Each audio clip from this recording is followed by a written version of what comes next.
અતિ ભારે વરસાદના કારણે સુરત શહેરના નગરજનોને અનેક વિસ્તારોમાં ખૂબ મોટા પાયે નુકસાની અને તકલીફો વેઠવી પડી હતી. રાજ્યના લોકપ્રિય મુખ્યમંત્રી આદરણીય શ્રી ભૂપેન્દ્રભાઈ પટેલ દ્વારા સુરત શહેરની વિઝિટ દરમિયાન તંત્રને તાત્કાલિક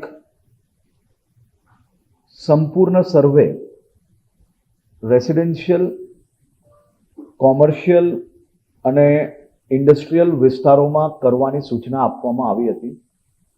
સાથે સાથે કેશડોલ, ઘરવખરીની સહાય એ તાત્કાલિક ચાલુ કરવાની બી સૂચના આપવામાં આવી હતી. સાથે સાથે શહેરમાં તાત્કાલિક તમામ ક્ષેત્રોમાં સ્વચ્છતાની કામગીરી ઝડપથી પૂર્ણ થાય, સ્વાસ્થ્ય માટે ડોર ટુ ડોર ટીમ પહોંચે અને અલગ અલગ વિસ્તારોમાં જે પ્રભાવિત વિસ્તારો હતા તે વિસ્તારોમાં મેડિકલ કેમ્પ તાત્કાલિક લગાડવામાં આવે. આ તમામ કામગીરી મહાનગરપાલિકાની ટીમ તથા રાજ્યની બીજી મહાનગરોમાંથી બી સ્વચ્છતા દૂતોને સુરત મોકલવામાં આવ્યા હતા.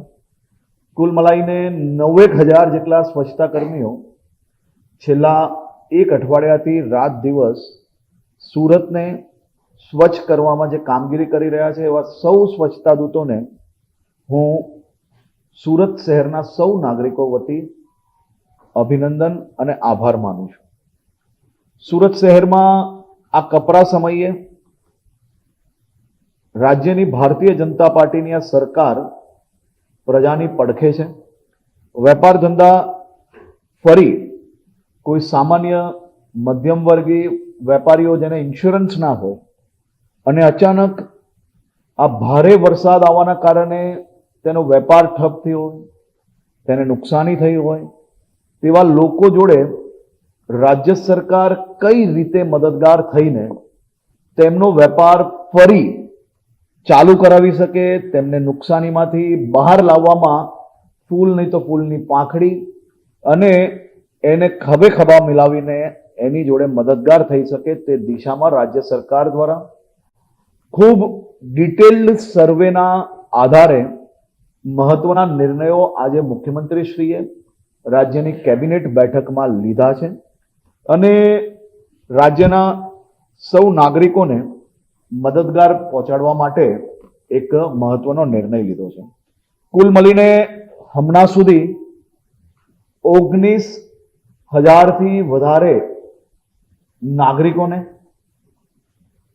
કેશડોલ અને ઘરવખરી ચૂકવવામાં આવી છે અને કેશડોલ ઘરવખરી જોડે જોડે જે ગ્રાઉન્ડ ફ્લોર પર પાણી ભરાયા હોય, જેમને નુકસાન થયા હોય એવા 19,800થી વધારે નાગરિકોને ચૂકવવામાં આવ્યું અને જે એવા વિસ્તાર હતા જ્યાં પહેલા માલે રહેતા લોકો એમના ઘરમાં પાણી ના ભરાયા હોય, બીજું નુકસાન ના થયું હોય પરંતુ એ નોકરી ધંધા અર્થે ના જઈ શક્યા હોય એવા બી 36,000 લોકોને ખાસ સહાય ચૂકવવામાં આવી છે. સરકાર દ્વારા આ બધા જ લોકો જોડે મજબૂતાઈથી ઉભા રહેવાનો નિર્ણય લેવામાં આવ્યો છે. સરકાર દ્વારા રોજ કમાઈને ખાનારા વર્ગની બી ચિંતા કરવામાં આવી છે. સાથે સાથે નાનો મોટો વેપાર ચલાવીને પોતાના ઘરનું ગુજરાન ચલાવતા મધ્યમ વર્ગના વેપારીઓની બી ચિંતા કરવામાં આવી છે અને સાથે સાથે મેન્યુફેક્ચરિંગ કે નાની મોટી ઇન્ડસ્ટ્રીઝ ચલાવતા હોય એવા બી લોકોની ખાસ કરીને ચિંતા કરવામાં આવી છે. આ પેકેજ સહાયમાં જે કોઈ લારી કે રેકડી ચલાવતા હોય અને જેમને લારી કે રેકડીમાં નુકસાન થયું હોય એવા લોકોને 7500 રૂપિયાની સહાય કરવાનું નક્કી કરવામાં આવ્યું છે. જેની નાની કેબિન હોય 40 ફૂટ સુધીની, એવા સૌ લોકોને 25,000 રૂપિયાની સહાય કરવાનો નિર્ણય લેવામાં આવ્યો છે. મોટી કેબિનો જે 40 ફૂટથી વધુ હોય એવા લોકોને 50,000 રૂપિયાની સહાય કરવાનો નિર્ણય લેવામાં આવ્યો છે. પાક્કી દુકાનો જેની હોય એવા સૌ લોકોને 1 લાખ રૂપિયાની સહાય. આ છેલ્લા 3 મહિનામાં જે લોકોએ જીએસટી રિટર્ન ભર્યું હશે એની કોઈ મર્યાદા નથી, પરંતુ જે જીએસટી રિટર્ન ભરતું હોય એવા લોકોને પાક્કી દુકાનમાં 1 લાખ રૂપિયાની સહાય આપવામાં આવશે. જેમની પાક્કી દુકાન છે અને જીએસટી રિટર્ન ભરે છે તેમને સરકાર દ્વારા ખૂબ પ્રોગ્રેસિવ વિચાર રાખીને લોન આપવામાં આવશે. આ લોન પર 3 વર્ષ માટે 7% દરે વ્યાજ સહાય એ રાજ્ય સરકાર દ્વારા ડાયરેક્ટ ચૂકવવામાં આવશે. જેનું જીએસટીમાં 7.5 લાખ સુધીનું ટર્નઓવર છે એવા વેપારીઓને 20 લાખ સુધીની લોન મળશે. વધુમાં વધુ એટલે કે સીધે સીધું આવા વેપારીઓને 5 લાખ રૂપિયા વ્યાજ સહાય એ રાજ્ય સરકાર દ્વારા ચૂકવવામાં આવશે. 7.5 લાખથી 15 લાખનું જેનું ટર્નઓવર છે એવા વેપારીઓને 25 લાખ સુધીની લોન મળશે, જેમાં 8 લાખ રૂપિયા રાજ્ય સરકાર દ્વારા તેમનું વ્યાજ ચૂકવવામાં આવશે. 15 લાખથી વધુ જેનું ટર્નઓવર છે એવા વેપારીઓને 30 લાખ સુધીની લોન આપવામાં આવશે. વધુમાં વધુ એટલે કે 10 લાખ રૂપિયા સીધા રાજ્ય સરકાર આવા વેપારીઓનું વ્યાજ ભરવાનો નિર્ણય લેવામાં આજે આવ્યો છે. હું પ્રક્રિયાની એકદમ પારદર્શક કઈ રીતે રહી શકે, સૌ લોકોને ઝડપથી લાભ કઈ રીતે મળી શકે તે માટે રોકડ સહાય અથવા વ્યાજ સહાયમાંથી કોઈ પણ એકની પસંદગી કરવાનું રહેશે. જેવા લોકો 5 લાખથી બી અંદર જીએસટીમાં છે તેવા લોકોની બી આમાં ચિંતા કરવામાં આવી છે. તેવા લોકોને સીધે સીધા 1 લાખ રૂપિયાની રોકડ સહાય મળશે. જે જીએસટીમાં ભરી રહ્યા છે એવા લોકોને આ વ્યાજ સહાયથી 5 લાખ રૂપિયા, 8 લાખ રૂપિયા અને 10 લાખ સુધીનું વ્યાજ સીધું રાજ્ય સરકાર ભરવાનો નિર્ણય લેવામાં આવ્યો છે. તમામ લોકોને પહેલા જ દિવસે અપીલ કરવામાં આવી હતી કે આપ પોતાની દુકાન, ફેક્ટરી કે જે કંઈ ધંધો ચલાવો છો, જો ત્યાં પાણી ભરાયું હોય, નુકસાન થયું હોય તો એનો વિડીયોગ્રાફી અને ફોટોગ્રાફી એ મોબાઈલમાં લેવું, જેથી આને સરળતાથી અપ્રુવલ કરીને આ લોકોને લાભ આપી શકીએ. આની તાત્કાલિક કલેક્ટરશ્રીના માર્ગદર્શનમાં એની ટીમ દ્વારા આ ફોર્મ 48 કલાકમાં લેવાની શરૂઆત કરી લેવામાં આવશે અને તાત્કાલિક આ લોકોને રાહત ચૂકવવાનો બી નિર્ણય રાજ્ય સરકાર દ્વારા કરવામાં આવ્યો છે. એની સાથે સાથે એક ખૂબ મહત્વનો નિર્ણય એ રાજ્યની ભારતીય જનતા પાર્ટીની ભૂપેન્દ્રભાઈ પટેલની સરકાર દ્વારા આજે લેવામાં આવ્યો છે. જેમના ઘરોમાં પાણી ભરાયું હશે, જેમની દુકાનોમાં પાણી ભરાયું અને નુકસાન થયું હશે, જેમના નાના મોટા વેપારના સ્થાનોમાં પાણી ભરાઈને કંઈ નુકસાન થયું હોય અને વિડીયોગ્રાફી, ફોટોગ્રાફીના આધારે એવા તમામ એકમોને 1 વર્ષ માટે, આખા 1 વર્ષ માટે તે સૌ લોકોને મહાનગરપાલિકાના વેરામાંથી મુક્તિ આપવાનો નિર્ણય બી આ સાથે લેવામાં આવ્યો છે. આજ સુધીનો સૌથી મોટું પેકેજ એ મહાનગરપાલિકા કે કોઈ બી વિસ્તારમાં વરસાદ આવ્યો હોય ને નુકસાન થયું હોય તો એમાં આદરણીય મુખ્યમંત્રી શ્રી ભૂપેન્દ્રભાઈ પટેલ દ્વારા આ નિર્ણય લેવામાં આવ્યો છે.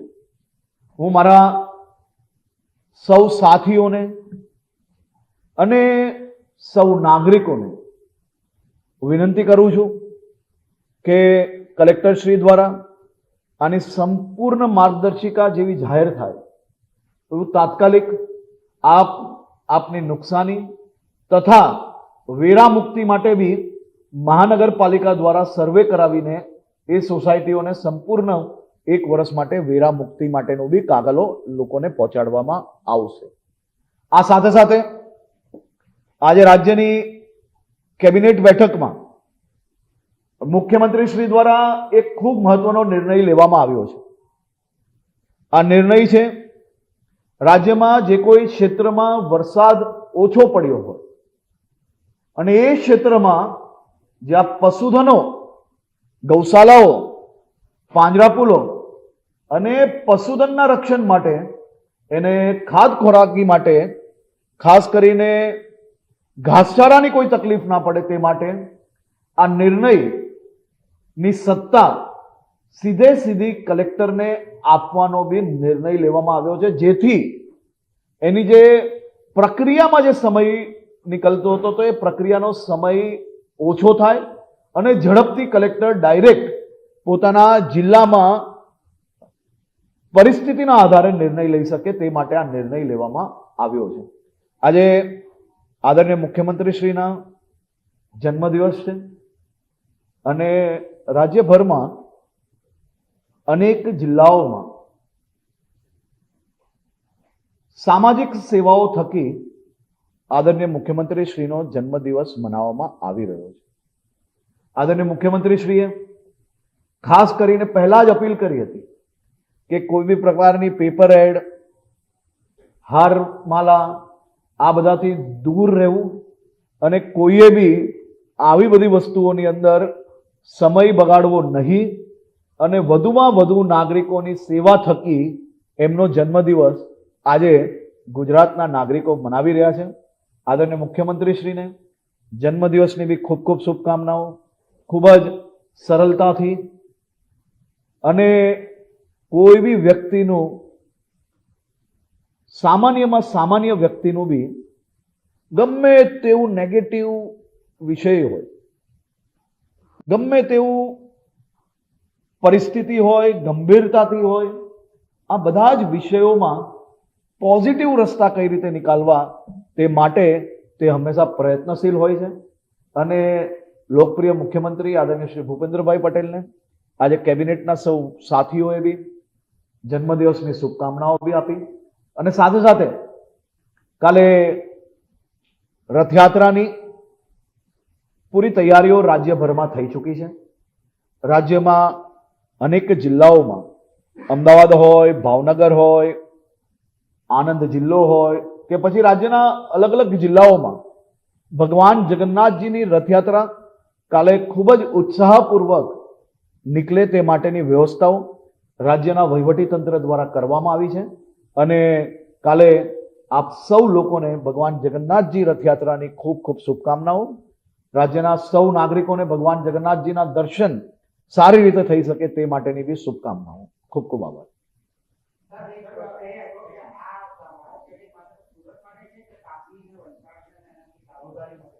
જ્યાં જ્યાં વરસાદ પડ્યો છે અને જ્યાં કોઈ જગ્યા પર કોમર્શિયલ એરિયામાં નુકસાન થયું હશે તે સૌ લોકો માટે આ પેકેજ લાગુ પડે છે.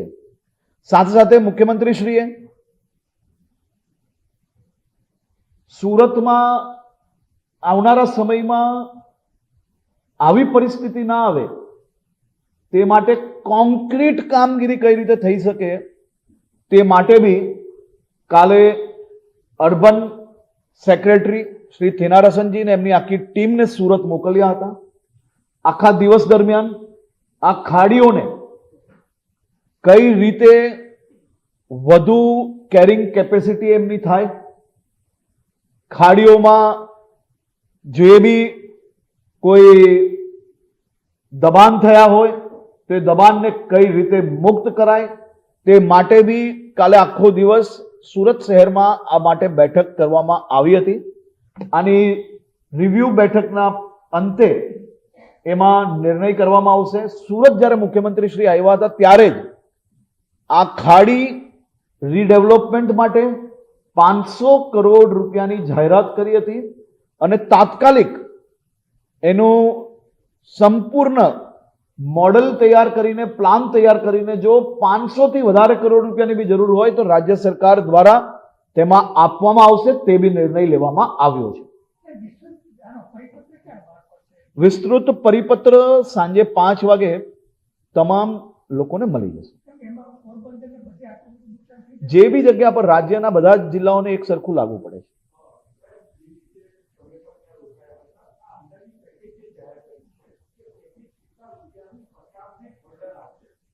મારું એવું માનવું છે કે કરીબન 550 કરોડ રૂપિયા જેવું આજે બીજી સહાય છે એ બર્ડન આવનારા 3 વર્ષની અંદર રાજ્ય સરકાર પર આવશે.